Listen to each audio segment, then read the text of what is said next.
Hello friends, welcome to my channel Edu File. आज की इस वीडियो में हम लोग माइकलसन इंटरफेरोमीटर के बारे में डिटेल में डिस्कस करने वाले हैं। यहाँ पे हम लोग इसके फुल कॉन्सेप्ट को नोट्स के साथ में, वर्किंग के साथ में स्टेप बाय स्टेप समझेंगे। सबसे पहले समझते हैं माइकलसन इंटरफेरोमीटर क्या होता है और ये क्यों आया। माइकलसन इंटरफेरोमीटर एक इंस्ट्रूमेंट होता है जो कि लाइट के इंटरफेरेंस को कराता है। जैसे हम जानते हैं कि लाइट वेव की तरह चलती है। अगर लाइट के दो वेव आपस में कुछ इस तरीके से मिलते हैं तो इंटरफेरेंस ऑफ लाइट होता है, और माइकलसन इंटरफेरोमीटर का यूज किया जाता है इंटरफेरेंस ऑफ लाइट को कराने के लिए। अब इंटरफेरेंस ऑफ लाइट होता है तो हम लोग जानते हैं हमें कुछ फ्रिंजेस मिलता है। क्या मिलता है? कुछ फ्रिंजेस। अब इन फ्रिंजेस की स्टडी करने से हमें बहुत सारे बेनिफिट होते हैं। जैसे हमने कोई भी लाइट लिया और माइकलसन इंटरफेरोमीटर में यूज किया तो हमें फ्रिंजेस मिला, तो फ्रिंजेस से हम बता सकते हैं कि उस लाइट का वेवलेंथ क्या है। ये बेनिफिट है माइकलसन इंटरफेरोमीटर को स्टडी करना। हम बता सकते हैं कि हमारा जो मीडियम होगा, लाइट का जो भी मीडियम होगा, उसका रिफ्लेक्टिव इंडेक्स भी हम बता सकते हैं। डिस्टेंस बता सकते हैं कि मीडियम में डिस्टेंस क्या है। ये सारी चीजें हम बता सकते हैं माइकलसन इंटरफेरोमीटर का यूज करके, लाइट के फ्रिंजेस को स्टडी करके। तो ये है इसका बेनिफिट। आप समझते हैं इसके बेसिक्स, फिर कंस्ट्रक्शन, फिर वर्किंग समझेंगे। तो बेसिक्स कुछ इस तरीके से होता है। हम लोग दो मिरर का यूज करते हैं, M1 M2 का, जो कि इस तरीके से लगभग परपेंडिकुलर लगाए जाते हैं। एक ग्लास प्लेट का यूज करते हैं जो कि पार्शियली सिल्वर्ड होता है, पार्शियली सिल्वर्ड होता है, और सोर्स ऑफ लाइट होगा। अब देखिए, सोर्स ऑफ लाइट से हमारी लाइट निकलती है इस तरीके से, और ये लाइट जो है जब ग्लास प्लेट पे पड़ती है तो कुछ पार्ट में रिफ्लेक्ट हो जाती है और कुछ पार्ट में ट्रांसमिट हो जाती है। मिरर M2 की तरफ कुछ चली जाती है और कुछ रिफ्लेक्ट होकर मिरर M1 पे चली जाती है। तो जब M1 पे ये जाती है तो वापस रिफ्लेक्ट होके फिर से आ जाती है और डिटेक्टर पे चली जाती है। ठीक उसी टाइम पे जब हमारा ये ट्रांसमिट होके लाइट M2 पे गई थी, ये रिफ्लेक्ट होके वापस आएगी और फिर से ये हमारा डिटेक्टर में चली जाएगी। यानी कि ये रे और ये रे दोनों मीट कर जाएंगी यहाँ पे, और यहाँ पे जब दो रेज, आपको पता है कि जब मिलती हैं तो क्या होता है? इंटरफेरेंस होता है। तो यहाँ पे डिटेक्टर पे हम लोग देखेंगे क्या हो रहा है, इंटरफेरेंस ऑफ लाइट। कैसे हम बता पाएंगे? क्योंकि हमें फ्रिंजेस मिल रहा है। क्या मिल रहा है? फ्रिंजेस मिल रहा है। फ्रिंजेस क्या होता है? जैसे लाइट का डार्क और ब्राइट पैटर्न, कभी डार्क होता है, कभी ब्राइट होता है, कभी डार्क कभी ब्राइट, इस तरीके का पैटर्न हमें दिखता है डिटेक्टर में, उसी को हम फ्रिंजेस कहते हैं। और यहाँ पे जो शेप होगा वो सर्कुलर फ्रिंजेस होगा। तो इसी को हम स्टडी करते हैं और बहुत सारी चीज़ों को हम बता देते हैं माइकलसन इंटरफेरोमीटर के हेल्प से।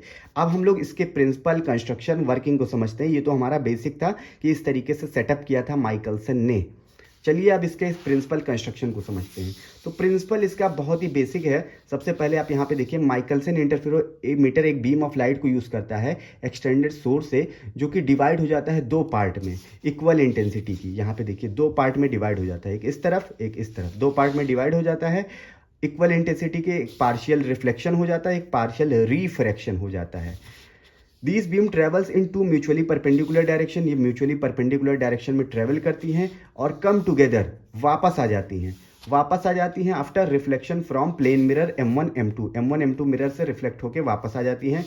ओवरलैप करती हैं दोनों। वापस आने के बाद यहाँ पे क्या कर जाती हैं? ओवरलैप कर जाती हैं। और हम देखते हैं डिटेक्टर में कि हमें क्या मिल रहा है? इंटरफेरेंस फ्रिंजेस मिल रहा है, जो कि सर्कुलर होता है। तो ये है इसका प्रिंसिपल में हम लोग शॉर्ट में समझते हैं। अब इसके कंस्ट्रक्शन को देखते हैं, फिर मैं आपको नोट्स भी समझाऊंगा। तो कंस्ट्रक्शन आप देखिए, यहाँ पे लैब में कुछ इस तरीके का कंस्ट्रक्शन किया जाता है। ये तो हमारा बेसिक अंडरस्टैंडिंग के लिए था, लैब के लिए हम लोग इस तरीके का करेंगे। यहाँ पे हम लोग क्या करते हैं, मेन हमारा है मिरर, दो मिरर है M1 M2, ये हम यूज़ करते हैं, लगभग परपेंडिकुलरली प्लेस की जाते हैं इस तरीके से। एक ग्लास प्लेट जो होता है ये हमारा कैसा होता है? Partially silvered. पार्शियली सिल्वर्ड मतलब हाफ पॉलिश है, हाफ पॉलिश नहीं है। इस तरीके से होता है कि लाइट भाई एंटर भी कर सकती है, रिफ्लेक्ट भी हो सकती है, दोनों तरह से। तो ये है हमारा ग्लास। और ये जो G2 ग्लास है, इसको हम लोग बाद में यूज़ करते हैं। क्यों यूज़ करते हैं? कुछ कमी आ जाती है यहाँ पे, इसीलिए इसको यूज़ करते हैं। G2 जो है वो हमारा पॉलिश नहीं है, ये सिल्वर नहीं है, मतलब इससे लाइट केवल क्या होगा? पास होगा, रिफ्लेक्ट नहीं होगा। तो ये भी याद रखिएगा आप। यहाँ पे सोर्स ऑफ लाइट का हम लोग यूज़ करते हैं S, और यहाँ पे एक लेंस का यूज़ करते हैं ताकि पैरेलल बीम ऑफ लाइट आए। क्या है? Parallel beam of light. और यहाँ पे हम लोग डिटेक्टर का यूज़ करते हैं ताकि लाइट के फ्रिंजेस को डिटेक्ट किया जाए अच्छे से। तो ये हमारा इस तरीके का कंस्ट्रक्शन होता है। और कंस्ट्रक्शन में और भी चीज़ें हम लोग मानते हैं कि जैसे हमारा मिरर M1 है, M2 है, इनकी पोजीशन को हम थोड़ा बहुत चेंज कर सकते हैं बाय यूजिंग स्क्रू। तो यहाँ पे मिलीमीटर का, बहुत ही सेंटीमीटर का स्क्रू यूज़ करते हैं हम लोग। इसके मिरर के पोजीशन को ऊपर नीचे करते हैं। ऊपर नीचे करने से क्या होता है कि फ्रिंजेस की जो शेप है वो थोड़ी थोड़ी चेंज होती है। तो ये भी हम लोग लैब में करते हैं। जब हम लोग लैब में एक्सपेरिमेंट को परफॉर्म करते हैं तो हम लोग मिरर के पोजीशन को थोड़ा बहुत चेंज करते हैं। इसके लिए हम लोग स्क्रू वगैरह यहाँ पे दे देते हैं ताकि आप एडजस्ट कर सकें। तो ये है इसका कंस्ट्रक्शन। अब कंस्ट्रक्शन के नोट्स को आप समझिए। ये बीम स्प्लिटर को रखता है, जिसको हम लोग ग्लास प्लेट भी कहते हैं, जो पार्शली सिल्वर्ड होता है, यानी कि रिफ्लेक्शन और रिफ्रैक्शन दोनों करता है। इसको बीम स्प्लिटर भी कहा जाता है। एक कंपनसेटिंग प्लेट G2, इस G2 को, जो कि ग्लास प्लेट है, इसको हम लोग कंपनसेटिंग प्लेट कहते हैं। क्यों कहते हैं मैं आपको अभी बाद में बताऊंगा। ये पूरी तरीके से ये पॉलिश नहीं होता है बिल्कुल भी, इससे लाइट आर पार हो जाती है पूरी। दो प्लेन मिरर M1 M2 रखते हैं, ये हमने आपको बताया यहाँ पे। The beam splitter G1 is a partially silvered. Beam splitter G1 जो है वो partially silvered plane parallel glass plate है हमारा, और कंपनसेटिंग प्लेट G2 जो है वो simple plane parallel glass plate है, ये पॉलिश वगैरह नहीं है। Having the same thickness as G1, जितना G1 का थिकनेस है उतना G2 का थिकनेस है। The two plate G1 and G2 are held parallel to each other. G1 और G2 जो है वो पैरेलल हैं एक दूसरे के क्या है, पैरेलल हैं। और ये दोनों जो है 45 डिग्री पे इंक्लाइंड है, 45 डिग्री पे ये दोनों क्या है, वो बेंड है, इस तरीके से इंक्लाइंड है। Mirror M1 is mounted on A carriage. Mirror M1 को कैरियज पर माउंट किया गया है, जिससे हम लोग क्या कर सकते हैं, मूव कर सकते हैं बाय यूजिंग माइक्रोमीटर स्क्रू। क्योंकि हम पोजीशन को, फ्रिंजेस के पोजीशन को चेंज करना चाहें तो मिरर को ऊपर नीचे करके कर सकते हैं। Plane mirror M1 M2 can be made perfectly perpendicular with the help of fine screw. इन दोनों को पूरी तरीके से परपेंडिकुलर बनाना है, क्योंकि ये ऐसे टेढ़े मेढ़े रहते हैं, तो हम इसको क्या करते हैं, स्क्रू की मदद से सीधा करते हैं। तो यहाँ पे हम लोग स्क्रू की मदद से इसको परपेंडिकुलर बना सकते हैं लैब में जब आप जाएंगे तो। इंटरफेरेंस बैंड जो है वो ऑब्जर्व होगा in the field of view of telescope T. Telescope कहिए या डिटेक्टर कहिए, यहाँ पे हमें ऑब्जर्व होगा इंटरफेरेंस बैंड। तो ये इसके कंस्ट्रक्शन को आपने समझा, 45 डिग्री पे ये दोनों इंक्लाइंड होते हैं, बाकी चीज़ें आप समझ चुके हैं। अब हम लोग इसके वर्किंग को समझते हैं, फिर मैं आपको नोट्स दिखाऊंगा वर्किंग का। तो वर्किंग को यहाँ पे आप देखिए क्या हो रहा है process. Parallel beam of light इस तरीके से आ रही है हमारी, और आप जानते हैं कि ये हमारा जो ये ग्लास प्लेट G1 है, ये पार्शली सिल्वर्ड है। तो हमारी लाइट इस तरीके से एंटर कर जाएगी और एंटर करने के बाद में रिफ्लेक्ट होकर ऊपर की तरफ चली जाएगी, कुछ इस तरीके से रिफ्लेक्ट होकर ऊपर की तरफ चली जाएगी। और जो कुछ लाइट है वो हमारी ट्रांसमिट हो जाएगी ग्लास प्लेट में, क्योंकि ये पार्शली सिल्वर्ड है, तो ट्रांसमिट होकर इस तरफ चली जाएगी, यहाँ पे इस तरफ चली गई। अब भाई ये दोनों, ये एक M1 मिरर की तरफ लाइट बढ़ रहा है, एक M2, एक रिफ्लेक्ट होके ऊपर जा रहा है, एक हमारा ट्रांसमिट होके इस तरफ जा रहा है।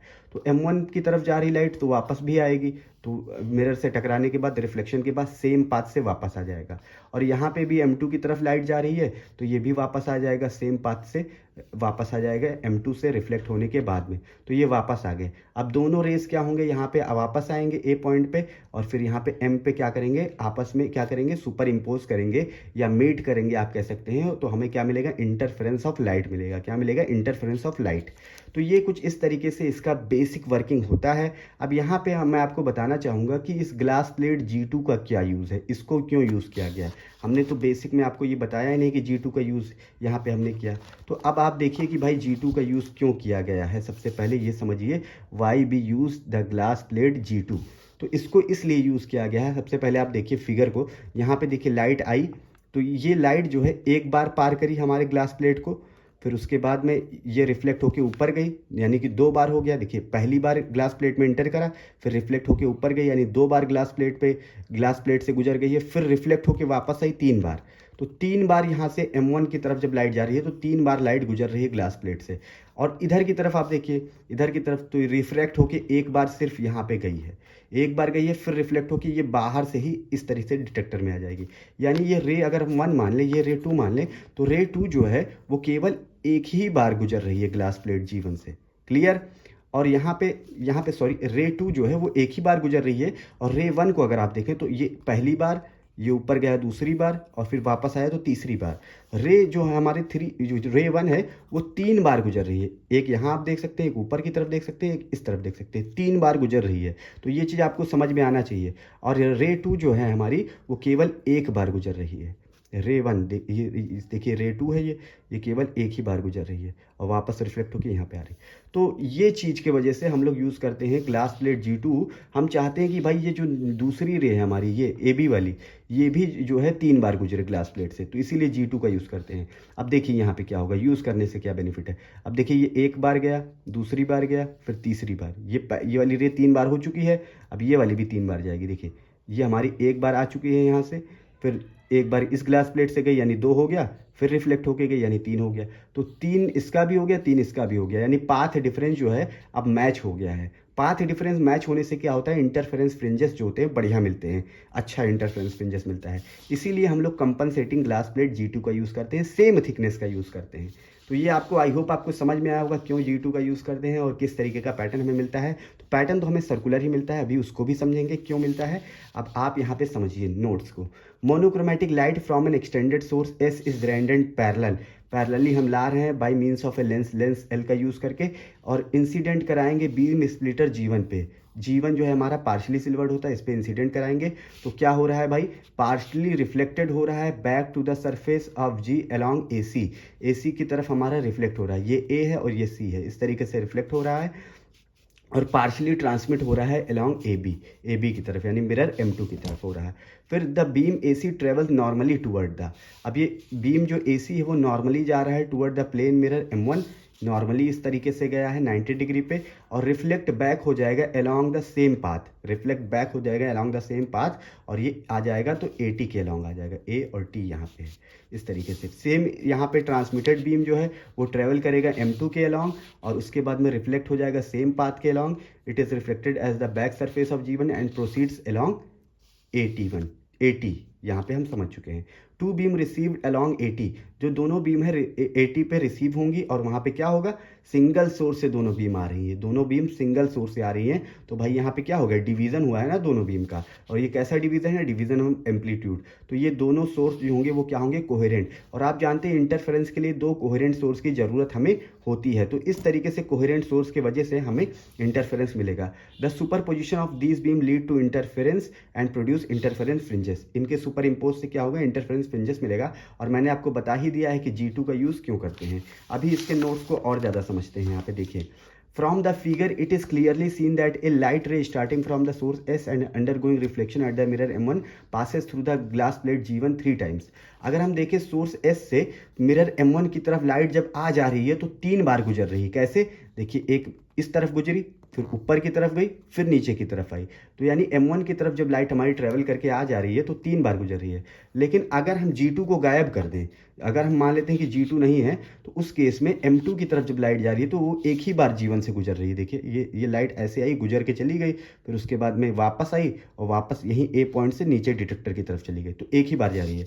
लेकिन अगर हम लोग G2 को लगा दें इसी पाथ में, G2 को लगा देते हैं, किस लिए, पाथ डिफरेंस को एक तरीके से लगभग इक्विवेलेंट करने के लिए, तो G2 को लगा देते हैं, तो ये भी लाइट जो है मिरर M2 की तरफ जो जा रही है वो भी 3 बार गुजर जाती है। एक बार इस प्लेट से गई और एक बार इस प्लेट से गई, फिर वापस आई तब भी इस प्लेट से गई G2 से, तो यानी 3 बार हो गया। इसीलिए इसको सेम थिकनेस का हम लोग यूज़ करते हैं। तो इसको भी आप याद रखिएगा, पूछा जाता है वाई G2 इज़ यूज्ड, तो इसलिए हम लोग यूज़ करते हैं। एग्जैक्टली पैरेलल ही हम लोग प्लेस करते हैं, 45 डिग्री पे दोनों होता है। अगर हम लोग इंस्ट्रूमेंट T में देखें, अब देखिए ये सारी चीज़ें हम समझ चुके हैं, हमारा जो इंटरफेरेंस है वो हमको मिल चुका है। अब होता क्या है, हम ऑब्जर्व करते हैं तो क्या होता है। आप देखिए, हम इंस्ट्रूमेंट T में देखते हैं, यहाँ पे हमारा जो इंस्ट्रूमेंट है या डिटेक्टर है जो भी कहें, वहाँ पे हम देखते हैं। तो हम यहाँ इंस्ट्रूमेंट T से देखेंगे तो हमें डायरेक्टली क्या दिख रहा है, M1 दिख रहा है। भाई यहाँ से अगर हम देखेंगे तो हमें डायरेक्टली M1 दिख रहा है, और M2 जो है उसका हमें क्या मिलता है, इमेज मिलता है यहाँ पे M1 के पास में। M1 के पास में हमें क्या मिलता है, M2 का इमेज मिलता है। ये क्योंकि हम लोग यहाँ से देख रहे हैं डिटेक्टर से, तो M2 का इमेज हमें मिलता है कि हमें लगता है कि हमारा M2 जो है वर्चुअली इसके आसपास है। अगर भाई दोनों का डिस्टेंस सेम है तो M1 और M2 का M1 तो हमारा पहले से रहेगा, M2 इसी के ऊपर हमको दिखता है। अगर हम यहाँ से देखते हैं, क्योंकि ग्लास प्लेट है तो इसका इमेज भी कुछ ना कुछ बनेगा, तो इसका इमेज हमें M2 का यहाँ पे दिखता है, जिसको हम लोग M2 डैश कहते हैं, ये आप समझ लीजिए। अब यहाँ पे पढ़िए, हम लोग इंस्ट्रूमेंट T से देखते हैं तो मिरर M1, और in addition we see virtual image M2 dash हम देखते हैं किसका, मिरर का हम लोग इमेज देखते हैं, virtual image, depending on the position of the mirror. ये पोजीशन पे डिपेंड करता है मिरर के कि भाई M2 डैश मिरर का इमेज कहाँ बनेगा, M2 डैश पीछे बनेगा या आगे बनेगा, इसी पे कोइंसाइड हो जाएगा। वो कैसा होगा, वो पोजीशन पे डिपेंड करता है कि मिरर आपके कितने कितने दूरी पे हैं, मे बी इन फ्रंट और बिहाइंड और exactly coincident with mirror M1। अच्छा, तो ये सारी चीज़ें आप समझ चुके हैं। अब देखिए बेनिफिट क्या है, ये जो हमें मिल रहा है इसका बेनिफिट क्या है। अब देखिए, इससे हमारा जो आपने समझा कि भाई दो हमारा इंटरफेरेंस हुआ, हमें सर्कुलर फ्रिंजेस मिलेगा, लेकिन एग्जैक्टली क्या हो रहा है, एग्जैक्टली ये हो रहा है हम लोग जो देख रहे हैं। अब ये लाइट इस तरीके से गई है, तो यहाँ से रिफ्लेक्ट होकर आ रही है। अब ये लाइट हम लोग मान लेते हैं कि वर्चुअली यहाँ पे भी जा रही है, मिरर M2 डैश के इमेज पे भी जा रही है, इमेज पे भी जा रही है, तो यहाँ से भी रिफ्लेक्ट हो रही है, अब यहाँ से भी रिफ्लेक्ट हो रही है, यानी कि दो बीम ऑफ लाइट आ रही है, दो बीम ऑफ लाइट आ रही है। और इसके बीच में M1 और M2 डैश के बीच में क्या है, कुछ नहीं है, यानी कि एयर भरी हुई है, तो इसको हम एयर फिल्म कह सकते हैं। तो यानी कि अब जो इंटरफेरेंस हो रहा है वो इंटरफेरेंस इन थिन फिल्म की वजह से हो रहा है। कैसा हो रहा है, इंटरफेरेंस इन थिन फिल्म। ये भी आप समझ सकते हैं कि इस तरीके का हमारा इंटरफेरेंस हो रहा है। और इंटरफेरेंस ऑन थिन फिल्म हमने कई बार डिस्कस किया है, कई वीडियोस में हमने डिस्कस किया है।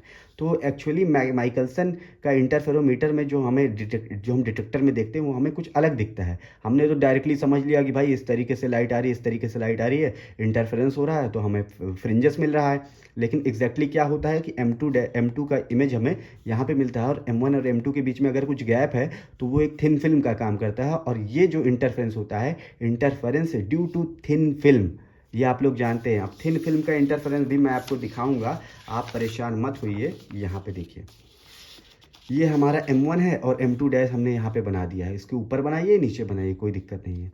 तो यहाँ से लाइट इस तरीके से आई है और हमें वर्चुअली दिखेगी कि लाइट M2 डैश पे भी जा रही है। ये हम एक्सटेंड कर दें अगर सोर्स को, तो एक बार ऊपर से रिफ्लेक्शन हो रहा है M1 से और एक बार M2 डैश से। अब दो रेज प्रोड्यूस हो गई, 1 और 2, यही दोनों रेज आपस में क्या कर जाएंगे, इंटरफेयर कर जाएंगे, और इंटरफेयर कर जाएंगे तो हमें फ्रिंजेस मिलेगा। अब मैंने आपसे कहा फ्रिंजेस जो होंगे वो कैसे मिलेंगे, सर्कुलर मिलेंगे, सर्कुलर यानी कि इस तरीके से सर्कुलर फ्रिंजेस। फ्रिंजेस मतलब एक ब्राइट एक डार्क, एक ब्राइट एक डार्क। ये जो पिंक है वो ब्राइट है, और जो यहाँ पे कुछ नहीं दिख रहा है आपको, वाइट वाइट दिख रहा है, वो डार्क आप समझ लीजिए। अब ये हमें सर्कुलर फ्रिंजेस तभी मिलता है जब हमारी मोनोक्रोमेटिक लाइट होती है और mirror M1 M2 exactly perpendicular होते हैं। मतलब ये मिरर और ये मिरर एग्जैक्टली परपेंडिकुलर होता है। M2 डैश तो हमारा वर्चुअल है ना, बस इसको वर्चुअली समझिए आप।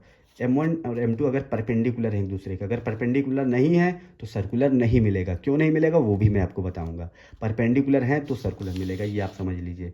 तो ये इंटरफेरेंस थिन फिल्म की वजह से हो रहा है और हमें सर्कुलर फ्रिंजेस मिल रहा है माइकलसन इंटरफेरोमीटर में। और समझते हैं, सिचुएशन जो है वो एयर फिल्म की तरह है। दो मिरर के बीच में जो हमारा जो गैप है वहाँ पे एयर है, एयर फिल्म की तरह सिचुएशन है यहाँ पे। तो इस तरीके से हमारा M1 और M2 एयर फिल्म को फॉर्म कर रहा है। लेकिन डिफरेंस क्या है इंटरफेरेंस इन थिन फिल्म और यहाँ पे क्या डिफरेंस है, ये वहाँ पे क्या है, मल्टीपल रिफ्लेक्शन होता है, बहुत सारी रेज आती हैं। लेकिन यहाँ पे क्या है कि भाई मल्टीपल रिफ्लेक्शन नहीं होता है, यहाँ पे केवल दो रिफ्लेक्शन होता है, क्योंकि हमारी सिंगल सोर्स ऑफ लाइट है, तो दो रिफ्लेक्शन होता है यहाँ पे। अगर M2 डैश M1 की डिस्टेंस जो है वो D है, D डिस्टेंस पे मान लेते हैं वर्चुअल इमेज बन रहा है मिरर M2 का, M2 डैश, तो D डिस्टेंस है, तो क्या होगा, फ्रिंजेस कैसा मिलेगा। और अगर मान लो कोई डिस्टेंस नहीं है तो कैसा फ्रिंजेस बनेगा। तो मान लेते हैं D डिस्टेंस है तो कैसा फ्रिंजेस बनता है। तो सबसे पहले हम इन दोनों रेस का पाथ डिफरेंस निकालेंगे, तभी तो हम बता पाएंगे कि इंटरफेरेंस हमारा कैसा हो रहा है। तो चलिए सबसे पहले पाथ डिफरेंस निकालते हैं और आपको बताते हैं इंटरफेरेंस कैसा होता है।